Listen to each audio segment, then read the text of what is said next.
PK here with your latest Bell and Pollock injury report. The man himself, Gary Bell. And look, it's a bye week, which means the Broncos get a chance to get healthy. And I guess we could start with the bad news first. We knew J.K. Dobbins' foot wasn't going to be right. They put him on IR. There's always a world where he could return, but it sounds like he's done for the year. So let's start there before we get to the good news. How much of a disappointment was that because of how productive he's been? You know, that's a great disappointment. And they say he might be back if we get to the playoffs and extend the playoffs.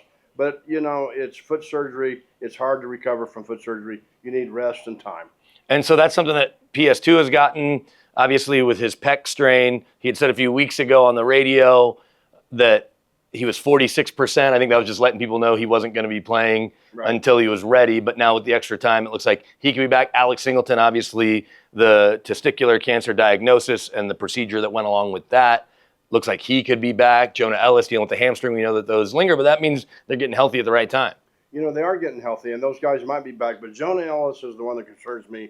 Hamstring, you know, there are three major groups in the back of your leg, and you never know if it's a strain or a sprain, a partial tear, or a complete full thickness tear is what they call it.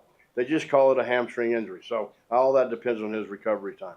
And so that's kind of one of those that's unexpected. And it's funny because I have this conversation with my daughter all the time. She's like, well, I've never fallen off a ladder as we're putting up holiday lights, or I've never fallen off my bike. I'm like, that's what everyone says. No one's planning on having an accident. But when it comes out of nowhere, you got to be ready. You got to be ready. You got to have a legal game plan. And at Bell and Pollock, we've got a game plan for you.